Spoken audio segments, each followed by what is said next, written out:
started right away. So we want to obviously thank you, Omar, Coach Omar, and Sheriffs for joining us here today. It's definitely a breath of fresh air to see organizations like Sheriffs FC, like persons like yourself, be able to impact the soccer community and do more than just soccer, right? And for me, I've come across and I've heard about your club after a few years actually. And a mutual friend actually hosted some of your teams, I think, last year.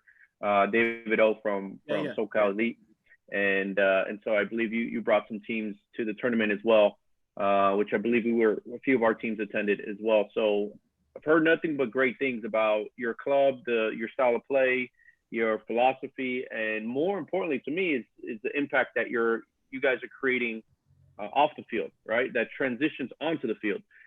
So it's very admirable, and it's definitely something that I believe your approach needs to be taken very serious, because this is something that can really impact generations to come. And there's a lot of not only influence, but I think there's a lot. Soccer has a huge impact in communities that are underserved and at times neglected, right? It's just an identity that kids, that parents, that different communities, they come together because of the soccer ball, right? And if you're able to connect the soccer ball to other things, right, to education, to have them relate to that, right, to even a workforce, a career, to art, to giving back, right, philanthropy, things like that, they'll be kind of able to understand a little bit more of what soccer really does. So I feel that you guys are doing an excellent job. So just congratulations to you. And thank you very much. I appreciate that. Yeah. And so tell us a little bit more about how, just right away, we want to get into, tell us right away how you came about into crossing paths with Sheriff, because you came from a different organization. Is that correct? Yeah, I did. I mean, for lack of a better term, I came from like the traditional pay-to-play world. And I'd been in youth soccer since '02 as either a coach or technical director or DOC type thing, working in the traditional like youth soccer world in the U.S. But a good buddy of mine, Nick Lusan, who is the president of the club and like the current athletic director for the Activities League, started working here in 2016, I believe. And technically we're the Deputy Sheriff's Activities League. So think of your police activities leagues, old school PALs or SALs. They had a lot of programming. Soccer was the biggest, and I think there were like 1,800 kids at the time, and the programs maybe like I think started 2010, 2014. The soccer program kind of got up and running, but he had reached out to me. I kind of hit this mark in my life where I was a bit disillusioned with the work I was doing. I mean, great kids, great families, but the impact that I felt like I was able to make, and just seeing other opportunities in the work that he was doing. It was a project we'd actually been talking about since like '02, '03. He took a job. I went to check out what they were doing in like unincorporated San Lorenzo, Hayward, and San Leandro, which are Cherryland and Ashland. I fell in love with it right away, man. It was like a festival type atmosphere. It was like a regular weekend. It was actually their last weekend tournament. And you know how it is with any culture that's super heavy into football. It's people watching games, people cheering, people are barbecuing, people are, the kids are in the jumper. Everybody's there. It's a day event. It's not, I show up to my game, I warm up, I play, bye, I'm out. And that's kind of how maybe you and I and other people grew up. I mean, so it resonated with me right away. It took me like 3 or 4 months to really make the move. Like just being completely blunt, like from a financial standpoint, it was a completely different world, right? But I was at a point in my life and in my career where I felt I needed to make a change. So Sheriffs FC didn't really exist at the time. It was just a recreational league. Other clubs would come in and kind of recruit players. Think of like just a developmental league where players would get a chance to play for free. So this was all free still at the time. It was a 3-month season, and kids would kind of get farmed out to wherever they could go or afford to pay. And in seeing that, the thought process was, man, we could probably really take the players that we have right now, build something out of it, and give them a pathway from the recreational program, 3s, 4s, 5s, all the way up and up. That was like the genesis of that idea. And the steps to get there, obviously we can get into in a bit, but that's kind of how it started. So January 2017, I moved, And then by July 2017, we had 3 competitive teams built, or travel teams, or Sheriffs FC teams, whatever term everybody uses across the country is different. But 3 U.S. club soccer sanctioned teams that were competing in summer tournaments like 6 months later out of the pool of players that we had been working with. Wow, that's awesome. And what ages were they? It was so the current 09s, they were U9 or maybe U8 going U9, 09s, 08s, and 2010s actually. So U8s, rising U9, U9s, and U10s at the time. Yeah. Got it. And did you feel that those were the ages that you wanted to focus on, as a club moving forward, rather than dealing with olders, with whatever habits they have, trying to mold them? And I know it's a lot harder, and that's something that we've seen ourselves. For sure. I think that's I think there's 2 points that I would address in that regarding that. Number one, like the older players kind of had already been farmed out, so the talent and the sheer number of players is lower. The higher age groups that we had, they'd already been, if they were top players or like wanted to go play somewhere. Quakes potentially had a player or two at their development academy, or they were already at other local clubs, or they were just done playing soccer because there were no other opportunities. But the primary reason, quite honestly, was exactly like you said. I've always had an affinity working with the younger players, building the habits. If they're bad players or they get a bad foundation, it's because of me or whoever was working with those players, right? Yeah. So we thought basically beginning with those, we had the biggest player pool, we had the most talent available in those groups. And this is without neglecting the rest of the player pool, but just essentially a different program, right? A different pathway for the players who were excelling at that time. But for sure, trying to build your own brand, your own style, the younger, the easier, in my opinion. Yeah. I can see that as well. And I can definitely write, because that's one of the things that I feel is so important at these ages, is that when they get to 11, 12, their foundation phase should be just about over, right? And most countries across the nation that focus on those developmental ages, they really hone in on specific universal concepts, to ball mastery, to just being confident on the ball. And we're seeing, I just personally seen it myself, and across the board now, seeing it focusing on these ages, that there's a huge void in that, huge void in creating a solid foundation where, I don't know, I guess this could be a topic for a different conversation, but I just feel it's like just hone in on winning, like win at every cost, you know, and so really do a disservice. But it's definitely, like I said, it's a breath of fresh air to hear that you guys are doing that. So now I want to kind of go back into your story. So you're an A licensed coach. You were also a director of a different club as well, right? Before you joined.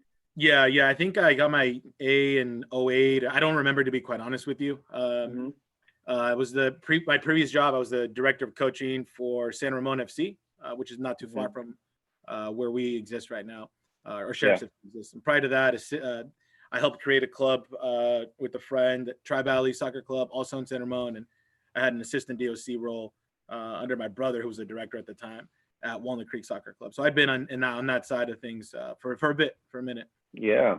So you had experience. You kind of understood the game of like what the director of coaching is, and I'm sure you had your own vision as well of how things could be able to be run. So I'm sure all that experience for someone that is listening to this conversation, right? This discussion on youth soccer, like that wants to potentially become director of coaching, that it just doesn't happen. Like you don't just fall into it. Some do, but very rarely. You got to be able to have some experience, right? So you obviously took those years of experience from being a co-director to directing, and so what was the biggest challenge moving into Sheriffs, from where you were at, from San Ramon? Yeah, well, number one, right off the bat, man, the finances, right? So where are we gonna? I mean, we do not, like, our players. There's, I've heard the term no pay to play, or remove pay to play. Like, there are still costs associated with what we do, right? The difference is that we're not putting that back on our families. We're being funded by different revenue streams.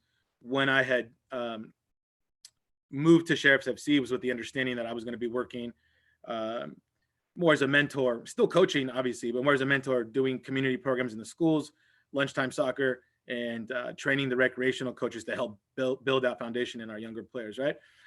Just seeing the talent pool kind of shifted the mindset, and at least added a different component to what we wanted to do. But we were always limited by the resources at the time, right? The name of the club, Sheriffs FC, is directly reflects on our primary sponsor, right? We're the Deputy Sheriff's Activities League. We are a program of funded by the Alameda County Sheriff's Office primarily, right? Hence, Sheriffs FC, private donors, et cetera, which we can get into in a bit later. But the biggest issue at the beginning was the budget that we were dealing with, which was much smaller than when the program started. You have clubs dealing with $2, $3, $4, $5 million budgets and 2, 3, 4,000 kids and everything in between that. And we weren't anywhere close to that. So I was just trying to get creative with, what can we cut? What can we add? Where can we find money?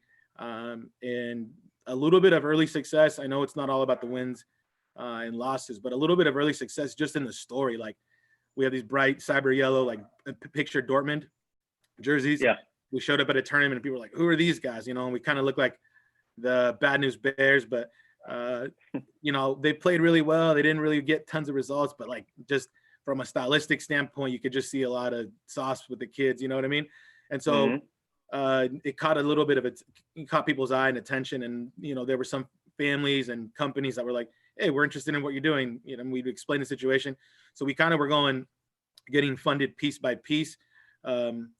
And obviously the money from the Sheriff's Department is a huge chunk of our budget. But at the time, the Sheriff's FC program hadn't really established itself, nor could we just come in and say, hey, we want this, this, this, and this.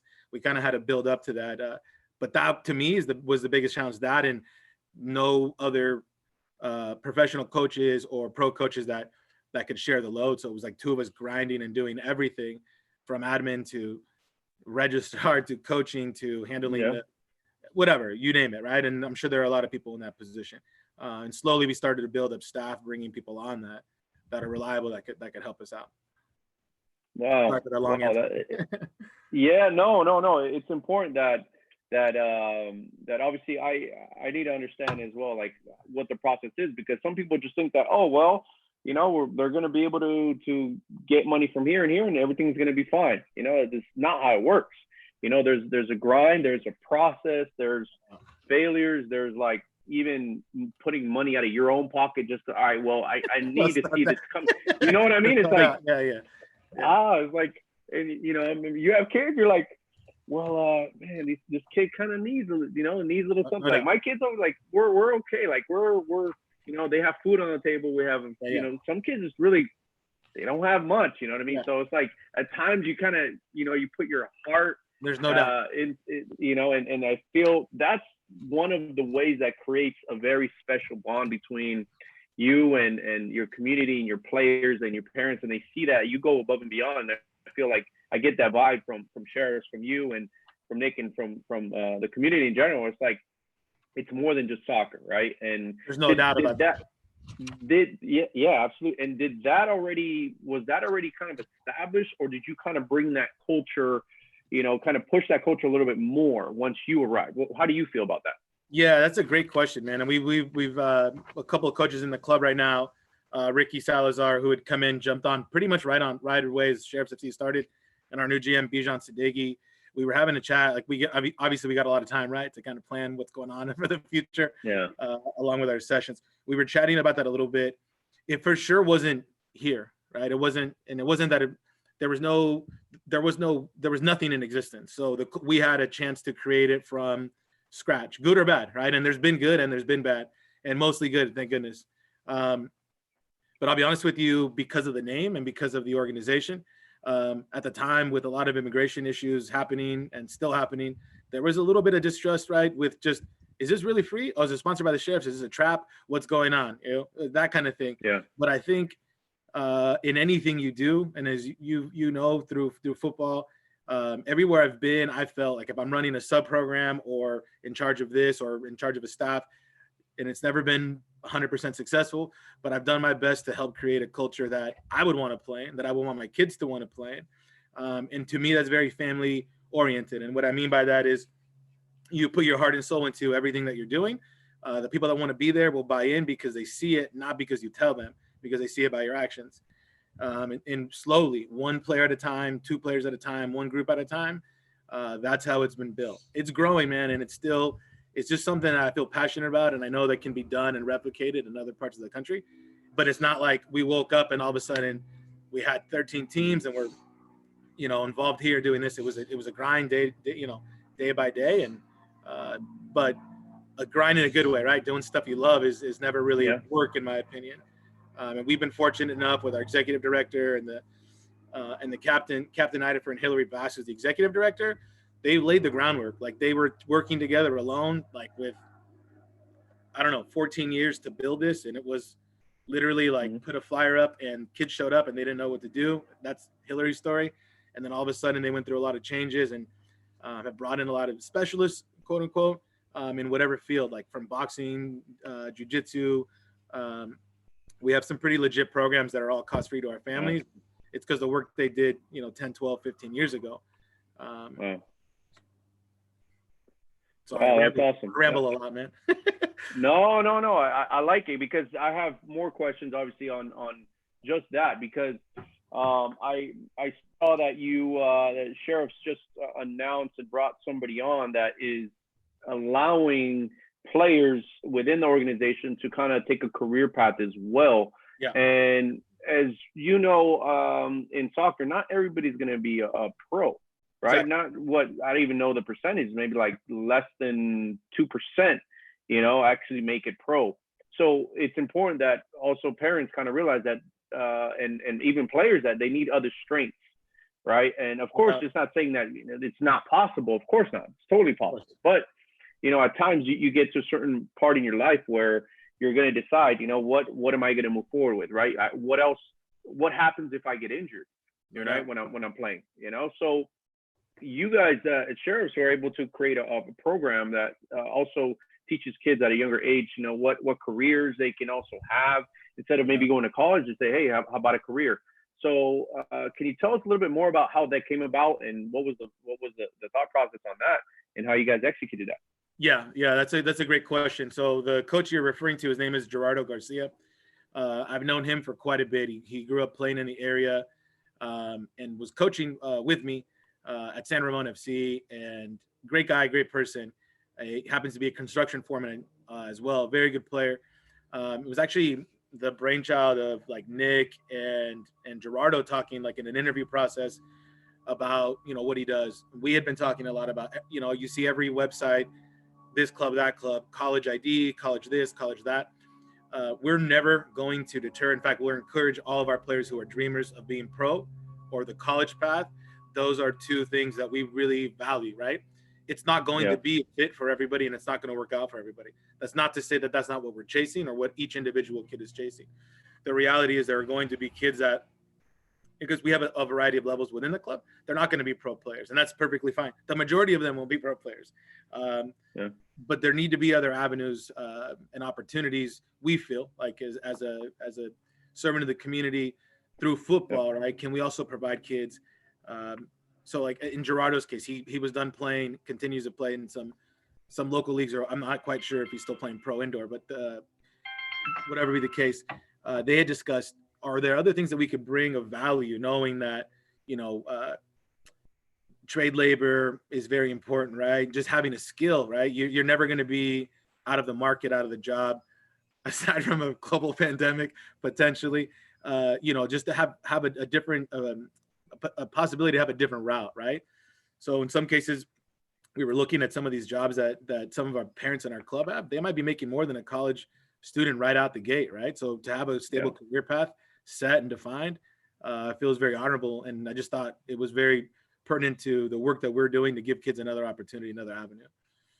Yeah, absolutely. I think that's important because every kid is different. Every kid has a different upbringing, and some kids, whether we know it or not, some kids need to work sooner rather than later. No doubt.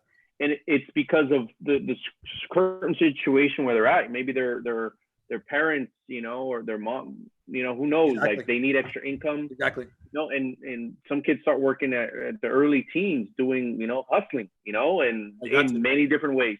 And it's survival, but what can you guys thought? What else can we do to be able to create a great career path for these kids where it's going to really make an impact and be able to take care of their families and themselves, and something very respectable, of course. And then who knows, when it doesn't mean that they need to steer away from the soccer scene either, but it's like you say, it's very important. That's awesome. That's awesome. So he recently came on within the last like month or two. Yeah, I mean, I'm not exaggerating. Like 2 weeks before we kind of all had to shut down. Wow. So like end of Feb, beginning of March, most likely. Wow. And I think we put out an announcement maybe like a couple weeks ago, but it was just everything had been so hectic. So we haven't really.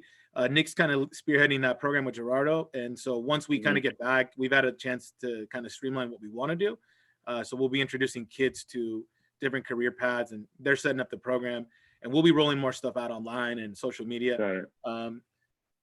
It's super unique, man. You don't see a lot of people doing it, and it's not like to tout ourselves. I just think it's what's best for our community, right? It's another avenue. It's another avenue, right? Is what it boils down. Yeah, of course. And there's so many things that, if someone is watching this and maybe they run a club or they want to start their own club or they want to bring ideas to the club, I think it's just one of many ideas that can help your players and your families, because you got to know your market, right? Exactly. You got to know your players. You got to know your community. You got to know what they're looking for. You got to know what they need. And how can you provide that to them, right? How can you be more of just a club? You're not just another club. You're actually a big part of their lives. I'm sure on the soccer aspect of it, they can't wait to get to the field. But you there as coaches, you're impacting them way more. They probably listen to you more than they listen to their actual teachers at school. Yeah, potentially. Right? Yeah, potentially. Yeah, which, for some it might be more, but, yeah, exactly. And sometimes even more than their parents. Yeah. So you're a big influence. And then if you, as a club, as coaches, can impact them and be a real mentor to them, then they'll be able to really, change generations and break cycles, right, for a lot of people.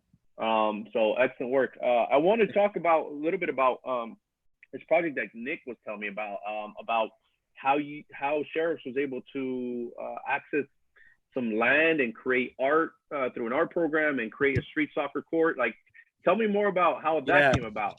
That's phenomenal. Yeah, crazy story, man. Because like we were talking about going the ups and downs of building. So it was summer 2017. We were kind of finishing out that rec cycle. So how most clubs typically have like a traditional fall rec season, right? Or at least when I was growing up, it was like I played my 3 months of rec as a little kid, and then it was basketball or whatever you were doing. Well, this season was kind of tailing out, and we had already rolled out plans for Sheriffs FC and started identifying players. And we had nowhere to go, man, because the field that we had been using was this really huge park, and it was one of the only like actual large spaces where in the area that people could use.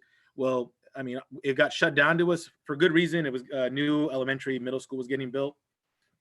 But they used that land, so we were out of a spot. It came down to. So there was I was 6 months in, and I'm thinking, we're done. This was a bad decision. I got to go find another job. But I think through, it might've been Art Place of America, and I might be really Art Place America, I think is what it's called. We got a grant to do some, well, let me go back. We basically just jacked a plot of land, like on a corner in unincorporated Ashland, like San Leandro, for good reason. It was an abandoned lot, broken beer bottles, rocks, just whatever, trash all over the place. With the help of 2 or 3 deputies, like on paid, like during their paid hours of being a deputy, they went out and cleaned it. And with the help of some people in the community and from our staff. And on top of that, we rolled out these 2 little mini, think just like 5-a-side courts, like those Cruyff courts. It's turf, but it was like on gravel, and then like these little indoor walls. So there may be like 30 by 20, 25 by 20. And we ran our program out of there for like 6 months. But some of the funding that we got to use for the soccer stuff was actually, we hired an artist, Bobby Artes out of Oakland, to put up a mural on a wall next to, there's a liquor store right next to our fields, and the liquor store owner let us paint on that sidewall to beautify the area. But we got a grant to do the art, to beautify the neighborhood, pay the artist, and the rest, helps fund the soccer program or whatever. I don't know how big it was, but and DSAL, the Sheriff's Activities League, has been doing that kind of those type of art projects all along that main corridor where we operate on East 14th that connects basically Fremont to Oakland. Yeah, and so we run everything out of there. We've ID'd players out of there. We have clinics, camps, pickup, adult pickup. On Friday nights we do. Obviously, there's a hiatus right now, but we do like high school. We call it Futbolito Friday. So high school kids 14 and up can come in. There's a DJ or someone with iPod just playing music, free pizza, trying to keep kids active. And I would say anywhere between 30 to 90 kids, depending on the time of year, just roll through and play pickup, 5-a-side, winner stays on type format. It's been really fun. Wow. And whose idea was it to just say, like, look, let's just shoot for it? Was it like a group? Who's gonna? Honestly, not that I want anybody to take credit, but I'm just was it like a meeting of the minds type of thing, or how did that come about? I can't remember, to be honest with you. I'm always gonna give our boss Hillary Bass the credit because she always comes up with like, all right, let's do it. And it was her and Nick, I think. Honestly, I don't remember. It was like in desperation mode, right? I mean, you're going to do whatever you need to do to survive. And the soccer program that had 1,800 kids was about to die, and they had built it. So it was her baby, whether she was running it directly or not.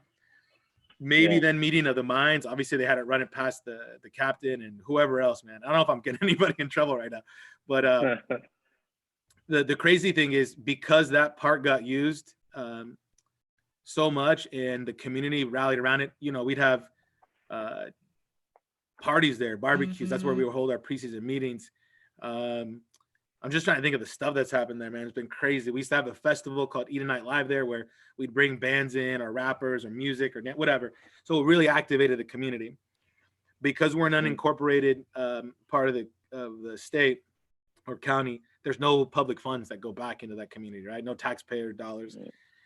In a good way, that site, we're losing that site from a soccer perspective, unfortunately, but from a positive perspective, I think there's like a 2 to 5, I can't remember the dollar amount, man, but the city and the Parks and Rec department is going to build a park for the community with county or whatever Park and Rec money, because essentially the community needs something in that area, man. You know what I mean? There are no parks, so they stepped up, but it was because the activation of the families to want and address needs in public meetings and public forums, that they want something.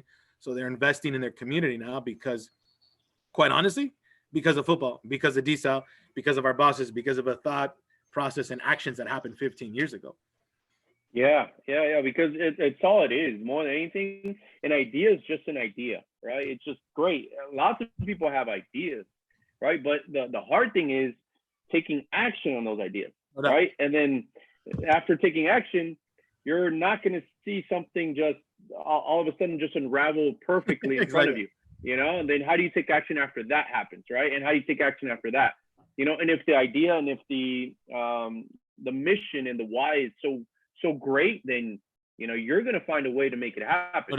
If it means that much to you, which it seems like you guys have done an amazing job there with the community, and it sounds like something that I feel that many people can duplicate, right? It's not going to be easy, but I feel that this is something that a model, and this is one of the reasons why I wanted to have you on, because this is something that we're trying to make sure that we're trying to make our own in your own community. And it doesn't have to be exactly like Coach Omar and Sheriffs does, right? But you can pick certain things from what you're doing, and how can we find ways to impact and improve our community, especially to the people that need it the most. There's no doubt, right? No doubt. And I love where we live, but I'm not gonna go and try to beautify Beverly Hills.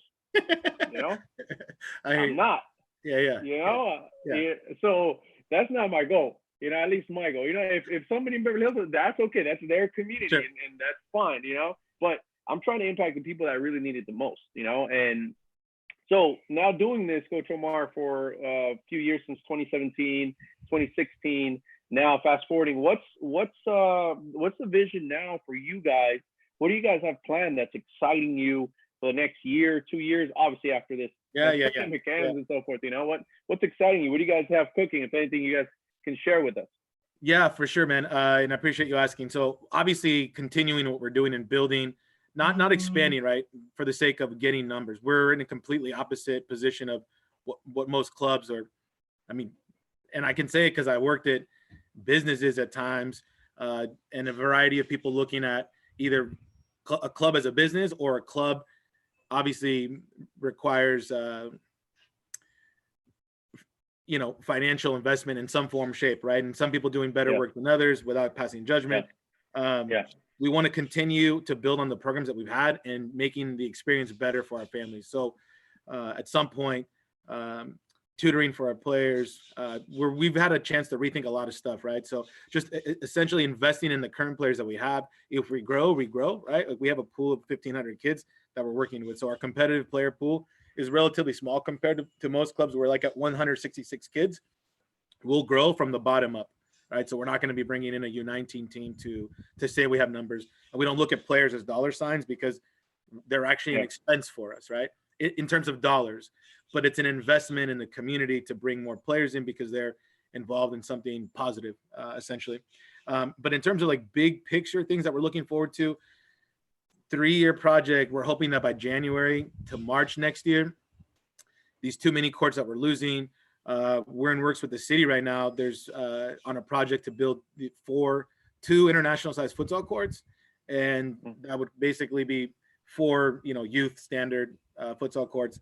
That'll be like right in the heart of where we operate, which is Cherryland. Technically it's Hayward, but it's the unincorporated part. So if you look up Cherryland, California, and that's going to basically be the hub of a lot of what we do, training. It may even impact our development plans for the youngest age groups, right? Everything's going to run there. I'm a big believer in futsal. I love it. But having that space and like state of the art, it's not going to be like 2 courts thrown together. So it's like there's a lot of money going into it from public grants and bonds, I think. Public bonds, I guess. I'm sorry, measures. I'm not 100% sure. But I've got to sit in on a couple of the meetings where they're really trying to roll it out, where it's a place where people want to come, right? One, to impact our community positively, place to play, something that's beautiful that they can build around, that they feel is their own, that they own, it's theirs. And sense of belonging, for sure. Yeah, man, for real. So turning it into a lot of what we do is built around art too, right? Just to beautify things, and then from funding perspectives as well. But I really feel like the more kids are around, and this might not be the right term, but beauty or art, and just it can change your mood. It can change how you feel. It can change how you act, the people you're around, right? So creating positivity in the community, and kind of bringing it to the forefront to show others like, hey, man, this is a safe place to be. Come out and play. Working from that, and then obviously, like if we're talking about funding streams, I think it turns into a good opportunity to bring to run at some point when everything's safe, to run events that would bring in funding streams for our current teams, essentially. But I'm really excited about those futsal courts.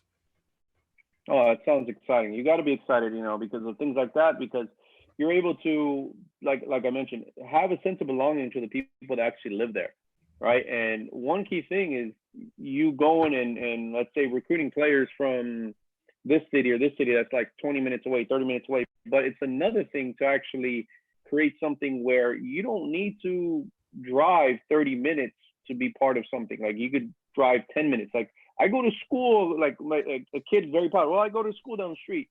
Oh, my grandma lives like just up the street, and my aunt lives right here, right? And then it's like, yeah, I know this, and actually improving your own community, your own city, your own little town, right? And instead of going and improving others, right? And you could go probably to San Jose, you could go to San Francisco and be like, well, try to do it there, but they're already doing it, right? Yep. We don't need to go and beautify that. Like let's take care of our own, right? And the beautiful thing about community is that everybody takes care of it. Once everyone feels they're belonging, right, and everybody knows that, hey, this is ours, then it becomes like, let's take care of ourselves. Exactly. It's more like a family, right? Exactly. Everybody watches for each other, and not only that, on the field, off the field, but in general, hey, have you seen this player lately? Have you seen? No, let's call them up. Let's make sure that that they're getting transportation. What else is happening? So I get that sense that your staff, your club is really about that type of communication and more than just that, like the actual end result is becoming better human beings, right? There's no doubt, man. And actually, that's one of the things that we talk about from the get-go was when Nick and I had talked, it doesn't matter, man. Like my A license is a piece of paper. To me, it doesn't mean anything other than I get to put it on my bio or resume. And when people apply, that I don't care. I mean, I will eventually care at the end of it. But if you're not a good person, good human being, and you're not about working in this type of community, it doesn't matter. Your A license, your UEFA doesn't mean anything to me, at all. It's about bringing the right people on who understand what we're trying to do, the work that's trying to be done. And like you said, it's about the person first. And if those kids don't know you care about them, they're not going to work for you. They're not going to play for you. They're not going to, it's not going to work. That's the bottom line. To me, they're not going to trust you. Their families are not going to trust you, and they're not going to be here. So I think that's been critical in our hiring process, and our success early on is finding the right people who can coach. Obviously we want good coaches, right? But I think the person comes first. Yeah, I agree. A question I have for you, in regards to culture, right, and what you have already kind of instilled. How do you identify somebody that is, let's say, even from a player or a family that is part of the culture? Because not everybody plays for Sheriffs FC, right? And how do you kind of like identify, like, this, do you just accept, hey, this kid's just competitive, or for your club teams, right? And I see that he or she belongs, on this team. How do you identify that, let's say, from a family point of view? So, correct me if I'm wrong. Okay, so you're basically asking me from how do they fit into the culture of how we operate, or specifically talent wise into a team? Into a team, the club level team. Sorry. Yeah.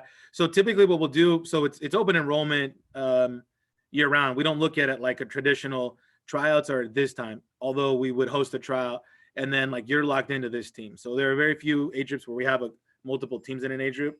Obviously the younger you go. So if you take like our 2010 age group, for example, there's 3 teams, they play 7 aside, there's 10 kids per team, but they're kids that come in that we find that an after school program is not playing on an affiliated team. We're like, man, this kid's good. We don't say wait for a year to come back, right? We'll roll them in. They'll come in to train.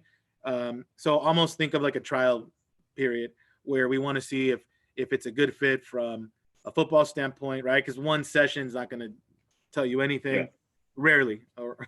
And then we kind of get a chance to interact with the families, put them on our communications list, interact and see if they're responding. Is the kid showing up? Those types of things. So a filling out period, right? And then maybe they don't like how we operate either, right? So it gives them a chance to feel it out. And if it works, they jump into the pool wherever we slot them into, wherever it fits. And then even on a weekend basis, like on a weekly basis, we're rotating players, not across the board, but based on a player's development process. If they're attending training, how they're playing, et cetera, the needs of a team, they'll play in multiple games in a weekend, or they'll play on the third team instead of the second to get their confidence up, or someone's dominating at a lower level, we'll bring them up. And I'm not sure if I 100% answer your question, but it's a filling out process for sure. And how about for, let's say, for coaches, when you bring someone on, you have a certain hiring process. I think you were mentioning of making sure they're a good fit for Sheriffs, right? Sheriffs FC. How do you kind of if somebody's really not a fit, even though, let's say, in an interview process, like everybody's going to be, oh yeah, yes, of course, yes. Like how have you seen your culture kind of weed people out or attract people in? I'm really sorry. The like 10 seconds before you finish that question, I accidentally hit mute, man. I couldn't hear you. No, you're good. Coach, so you said coaches. How do we hire coaches? Yeah. So you have a hiring process, right? And when it comes to the culture that you've created, you have a certain screening process. And when somebody comes and says, I want to be part of Sheriffs FC, and when you're going through the hiring process, you're like, all right, well, you seem like a good person. Seems like you're pretty trustworthy, hardworking, and you're about what we're trying to instill in our players and our staff, etc. How important is the process of attracting the right person? And if they're not the right person originally, do they kind of weed themselves out? Have you seen that because of your culture that you've already instilled? Yeah, it's a good question. I mean, we haven't really had to go through it. Like I said, from a funding standpoint, we don't have a big staff, right?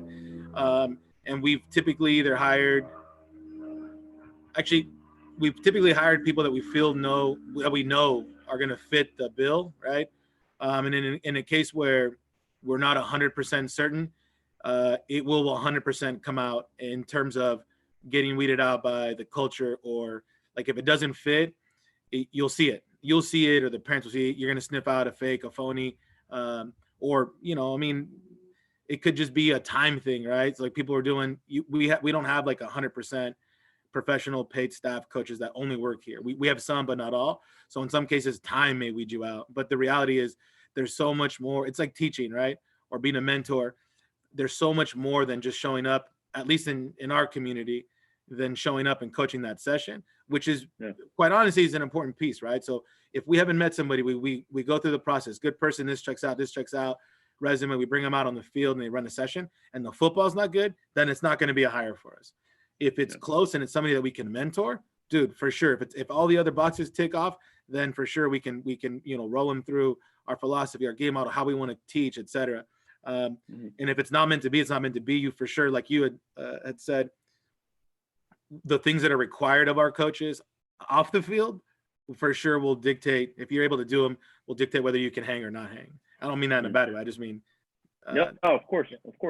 And just like it is that that's what I think parents that are listening as well, that's what people also need to understand, that just because you have an amazing program, right, doesn't mean it's the fit, the best fit for your child. Right. You got to find what's best from the coaching, from the style of play, from the pathway that you're going to create, right? And there's certain players that maybe just don't fit, and that's kind of like what I was getting at, from coaches to players to everybody. Not everybody can play for FC Barcelona, right? Youth Academy, or the first team. Not everybody can play for Real Madrid. Not everybody can play for Dortmund, right? So that's the thing. You've got to find, your tribe. You got to find what's best for you. No doubt. It's a good way to put it.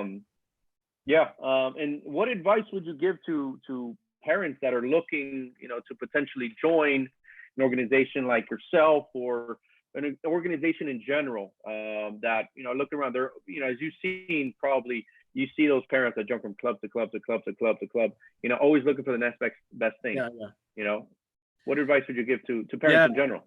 I think you hit on it a bit. I think every situation is going to be different, right? I mean, from a club philosophy, how do you play? Who are the coaches that are working with your kid? What type of person are they? What is it that each family is looking for? Is probably the first way to start, right? Like, what do I want? Like, I have a daughter that plays and a son that plays. What would I want for my kid? You have to do your homework, right? And so to just jump in, there's a lot of, you play for that club, or I'm going to go to this club because it's the top club, or whatever, whoever you perceive. It doesn't matter if it's this club or that club. Name recognition type stuff. I think people get too caught up in that. My personal opinion, there are very good coaches and there are very bad coaches at those big clubs. There are smaller clubs. There are very good coaches and there are very bad coaches at those clubs. So it's finding the right fit for you. The hard part is that there's not a lot of time to do that, right, as you're searching. So I just think doing your homework, right? I mean, if you're really about it for your kid, what is it that you're looking for, and then try to find a club or meet and talk with the people that run those clubs or the coaches of those teams to see if those values align, right? I think it's easier for me to say that. It's difficult to do. You may not get the time from certain clubs. You may, and sometimes it may have to be, you come in, check it out, and if it doesn't work, it doesn't work. And so we're of that mindset where if it doesn't work out for a player because it's on how we run things or on how we operate, there's no hard feelings. It's like, hey, look, we'll help you find wherever, or here's your release. And conversely, like, we're open to anybody joining us as long as they align with our values. And once there's like once those things don't align and you can see it and smell it, there's a conversation like, hey, look, this is how we work. This is how we operate. This is what we like. And if it doesn't work out, then, maybe a new home is a better fit. Yeah, it makes sense. That makes sense. And that's good advice, because like we're talking about, everybody's child is different, and maybe there's players that prefer the direct style of play rather than a different style of play when you're looking to knock the ball around and trying to, and that's okay. And some are honestly looking just to win. and that's okay too, and if you're looking for short-term, mid-term, and long-term development, then you got to find what reputation a certain club also is known for, right? Exactly. In their coaching. Yeah. And how important is it, do you think, for parents that are getting into club to network with other parents, to find what else is out there? How important have you found that? What was the last part? Talking to parents about what? Networking with other parents to see what else they can do to help, and find other options. How have you know? What advice would you give to a parent like that, like in networking aspect with other parents into other programs or other clubs? Oh yeah. No doubt. So in we've had a couple kids, even like let's say November, December, for whatever reason it wasn't a good fit, right? Or they felt it wasn't a good fit. We gladly would say, so Nick works with NorCal Premier, and I had done some stuff with them as well. And just having relationship with local clubs, like, hey, this kid's here, he's looking for this, and this type thing. We would just recommend or pass him a text message to a friend to say, hey, go check out this kid. He's going to come to your training, or can he come to your training? So we would connect players. And I'm not sure if I'm answering your question, but we would basically try to guide players as to what might be a good fit. Is that what you're referring to? If we're looking for players, our players. Yeah, well, from a parent's point of view as well. Like, how important is it for parents to also network and not just be like, well, I'm at where I need to be, and you know what? I'm gonna do. And for sure, I think it's important for them to know what's out there, right? And so reading, talking to other people. I don't know how they'll make friends through people playing at different clubs and whatnot, or you compete with people enough that this dude's mom or dad, and you talk to them. PDP, IDP, ODP, all that kind of stuff. I'm sure you come across different families that get in your ear, check this out, check that out. What do you think about this? I think educating yourself without getting drawn into, sold on any one thing just because someone told you. Yeah. But I do think it's important. Like, we encourage our families to look at other things, to look at other options. And a lot of our families actually happen to be relatively educated on the local soccer scene for different reasons, because there might be one family who's into it and they kind of spread the message to everybody else. And maybe that's just how it happens. I think it's important for them to be educated on the process, what local clubs look like. And I think a lot of them judge it by what they see on the field. Some drawn by wins and losses, some drawn by the beauty of the game, depending on how they perceive it. Got it. Awesome. Good information, man. And I appreciate you sharing that. Another thing, question about sheriffs, is I know you have mainly youngers. What's the oldest group you have right now? So currently 2007s and down. Got it. Current U13s, about to be 14s. Yeah. Okay, great. Got it. And well, this is something that I kind of wanted to ask, and I forgot to send you the email, but what do you think now with the current situation without the DA, how that's going to impact, I think, clubs in general, with really improving homegrown players that you already have? How much of an impact do you think that's going to have on sheriffs, and in the landscape in general? Yeah, well, there's going to be some league, whether it's DA or, MLS forms its own league. There's always going to be someone's going to plant something at the top, whether it's ECNL boys. So there's always going to be people chasing that name tag and possibly, quite possibly a better player development model, right? Everyone can pass their own judgment on what's good and bad. But I think in terms of DA going away, there's still going to be something will replace it. I don't know if to the level, how, or whatever, but there'll be something that people will chase, another acronym somewhere down the road, probably sooner than later.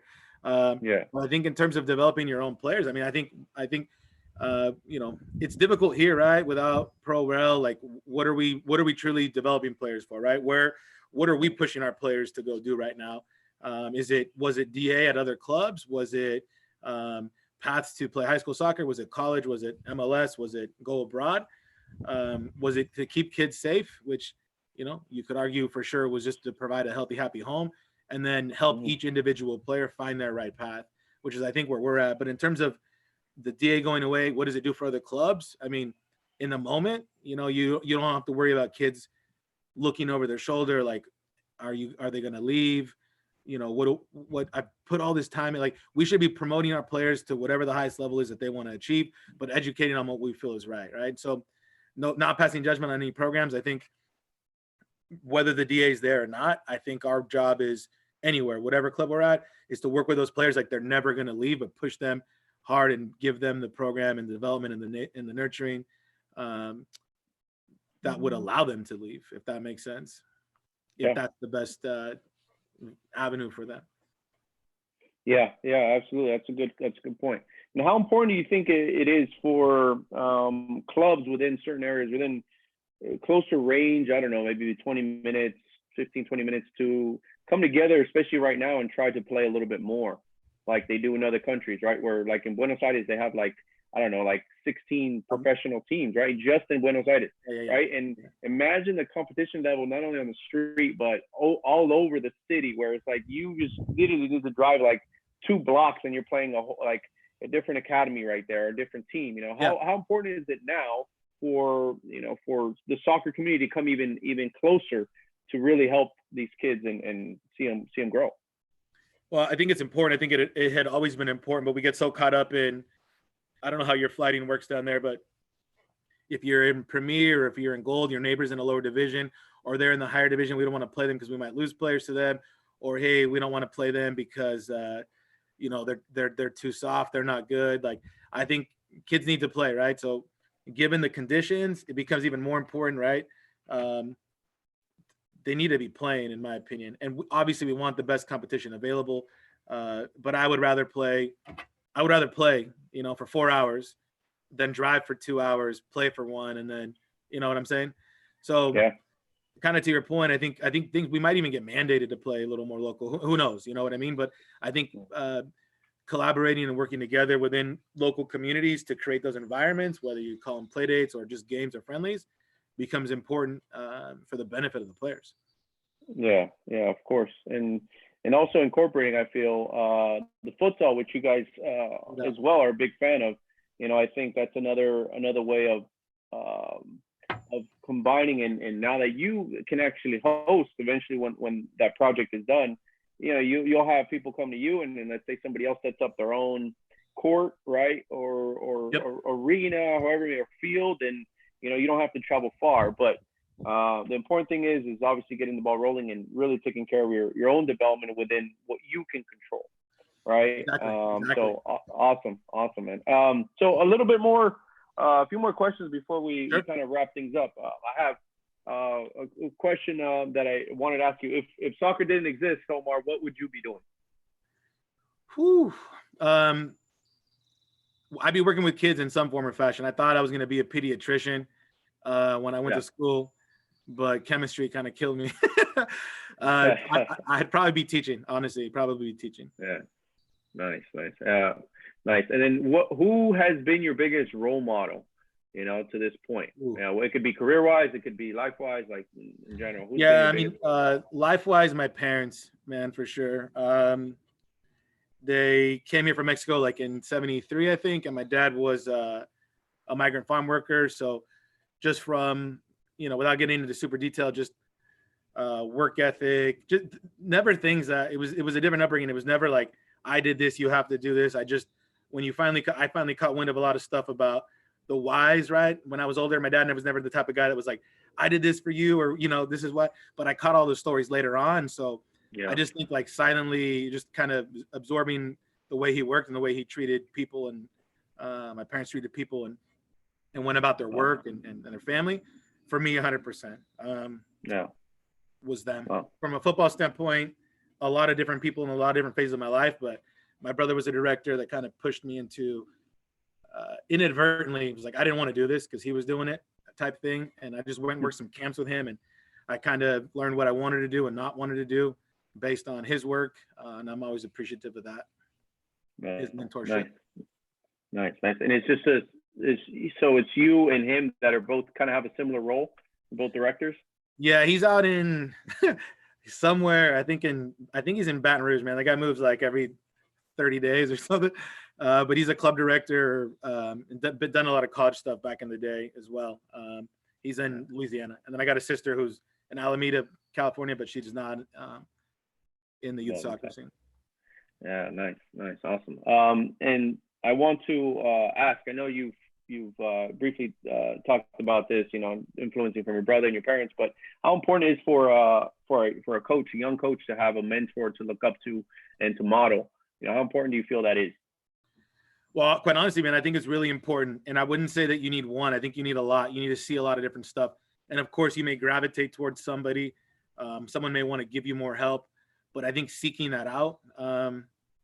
There was a year where I couldn't even, I don't remember doing anything. Like my dreams would be like green grass. It wasn't even green grass. It was just like your chalkboard behind you, but it was green. And I'd wake up like 6 hours sleep. It was camps, clinics, training sessions, going to watch other people, because I was just starting, right? And I loved the game, but I was trying to figure out how to teach. And I felt like the connection with the players was important. Like that was always like my own, like, this is what I think, but I wanted to see how other people taught, and I wanted to work with them, and I wanted to try what they tried. I think you need different influences, man. And there's no, any experience, right? There's going to be times you're like, damn, why did I do that? But at the same time, like it helps you reflect, like, I don't want to do it that way, or I didn't like that, or that was awful. Why did I do that? But I think all those experiences help shape who you ultimately become, or start to become, or morph into, and you're always going through some kind of change, I think. But having people, even now, man, like the coaches that I have working with me, or we're working together, like challenge me, because I'm sitting here doing daily grind stuff, and they're me 20 years ago, like grinding and learning, and I'm like, dude, I gotta get back up to speed. You know what I mean? So just having someone you can bounce ideas off of, good or bad, I think is very important. Very important. Yeah. And that's in soccer. I think that's in anything, for sure. Having a mentor in general, just to push you, to know what your hot buttons are at times, just to kind of get you going. So exactly. That's very important. Very important. I agree. Last question I have, what books would you recommend? A book or two books that you've read, either for life or for coaching, whatever you feel. What? Man, I've been doing a lot more like autobiography and biography reading, but some of my favorites, I would just say Fear and Loathing in La Liga, Sid Lowe back in the day. For sure, Outliers, Malcolm Gladwell, I think. And then currently I'm trying to read, my buddy gave me a Bielsa book, and I hadn't done any of the old Bielsa reading, but I'm trying to get up to speed on that with a little bit extra time. From a life perspective, man, any successful person or anybody who's gone through a grind, Gandhi, Cesar Chavez autobiography, I mean, for me personally, it resonates. Anything, any coaching for me, I just like taking like bits of knowledge of like what people have done, and processing that from, or trying to process it from their lens and seeing how it applies. I'm big on books like that. Great. Thank you. That's great books, for sure. Great books. And lastly, we just want to, of course, thank you and appreciate your time for the interview and sharing your knowledge. How can people connect with you and with Sheriffs, and they want to either help, contribute, know more about you guys? What's the best way to get in touch? I think, Twitter for sure, Instagram, Facebook, not so much, even though we have an account, and I can get my personal email. So I don't even know what our accounts are. Twitter, I think, is Sheriffs FC. Yeah. And then I think Instagram is going to be the same thing. Let me double check real quick. It might be Sheriffs_FC, but I didn't come prepared with that. Sorry. So Twitter, Twitter is Sheriffs_FC. Got it. And I think Instagram is going to be just Sheriffs FC. Yeah, got it. And then the website is just sheriffsfc.com, right? Correct. And we've had a couple of people reach out, man. And again, it's not to be presumptuous, but this isn't something that's like, in my opinion, something that we're trying to guard, right? I feel like this information, it's different, right? Having the information and being able to take action are two different things, but having the information, this is the first step, is we're open to sharing with anybody and everybody, because at some point, I mean, I think we have to move to a model that's more inclusive and allows everybody access and opportunity to the game, not just those who can afford to pay. That's my I agree. And it's very important to not exclude families and players, because sometimes the best players in the world come from the most humble beginnings.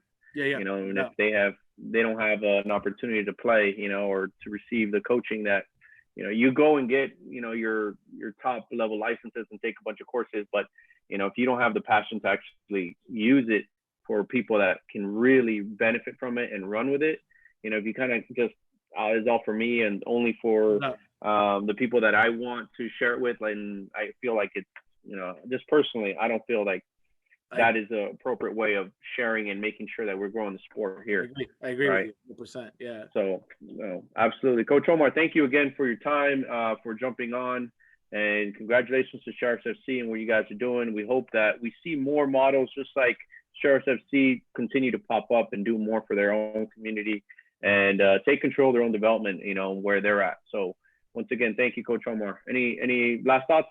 Well, mostly, man, thank you, Walter, for reaching out, man. I appreciate your time and highlighting what we're doing, and appreciate what you're doing as well. And I really look forward to connecting in the future, hopefully on the field as well, maybe sometime. Okay. Yeah, definitely. We will. So thanks again. And hope to have this over soon. So we're back on the field doing. I know, brother. Right? For sure. Thanks again, man. Right, Stay safe. Okay? Thank you very much. Thanks. I appreciate it. Later You on. too. Thanks. Bye.